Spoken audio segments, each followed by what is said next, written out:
Bonjour à toutes et tous, nous sommes sur le site LFI Golfe de Saint-Tropez et dans le cadre de notre action pour diffuser des points d'activité qui nous paraissent importants, nous avons l'intention de vous parler aujourd'hui de la proposition qui vient d'être lancée sur le site officiel de l'Assemblée nationale en vue de modifier la Constitution. Pourquoi?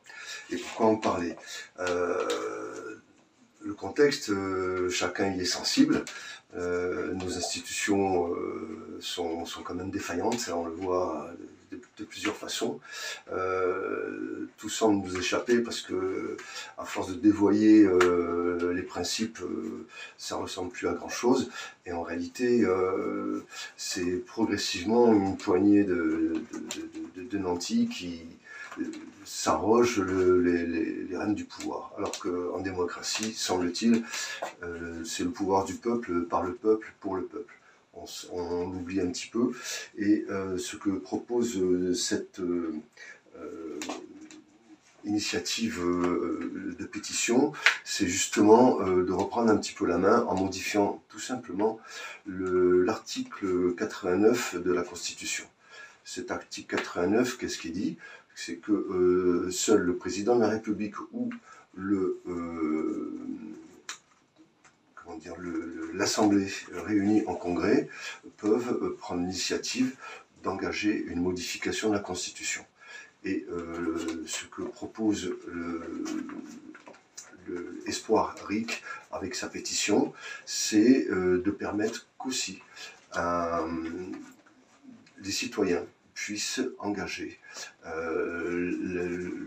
mise en œuvre d'un référendum, d'accord? Et le seuil qui est fixé, cette fois-ci, il est de 700 000 demandes, alors qu'actuellement, il y a effectivement une possibilité qui existe, mais il faut 10% du corps électoral, c'est-à-dire plus de 4 millions de pétitionnaires. Voilà.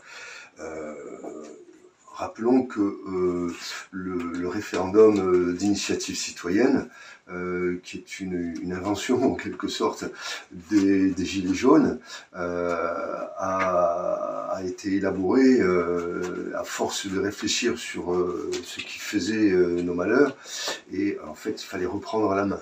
C'est ce qui a été repris dans le programme l'AEC, l'Avenir en commun, présenté par la LFI et la France Insoumise.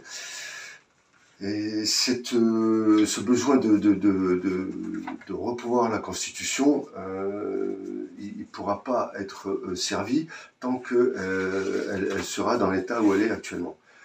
L'intérêt de la pétition que vous trouvez sur le site officiel de l'Assemblée nationale est de rendre possible, dans un deuxième temps, la mise en œuvre d'une assemblée constituante pour réformer nos institutions.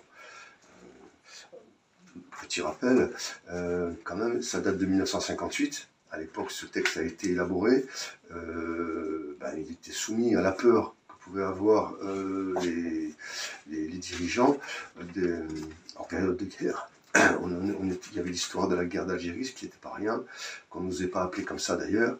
On craignait les généraux factieux. Et donc tout a été bien borné pour finalement arriver à ce qu'on connaît aujourd'hui. C'est un monarque présidentiel, quoi, et le gouvernement qui peut légiférer à coup de 49.3 sans se préoccuper de ce que pense la population. Donc, la demande de modification du texte constitutionnel en son article 89, vous pouvez y accéder sur le site officiel de l'Assemblée nationale. C'est très simple, vous cliquez pétition.assemblée national.fr, et dès que vous êtes sur le site, vous indiquez dans le cadre recherche simplement RICC pour référendum d'initiative citoyenne en matière constituante.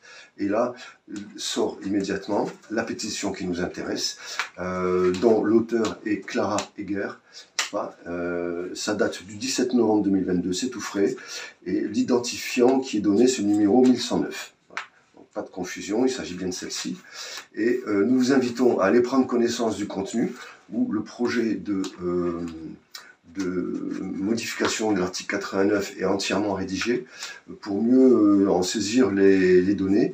Et bien sûr, si vous envoyez bien l'utilité, il faut absolument ensuite diffuser auprès de vos relations, de vos connaissances, pour arriver le plus rapidement possible aux 500 000 inscrits qui sont nécessaires pour imposer, en tout cas assurer que l'Assemblée nationale puisse s'en saisir et le présenter en débat, au débat officiel en travaux à l'Assemblée nationale. Voilà. Bonne lecture à tous, bon courage, et puis on se retrouve bientôt pour d'autres sujets, ou éventuellement pour creuser celui-là si il vous semble qu'il faut apporter des précisions.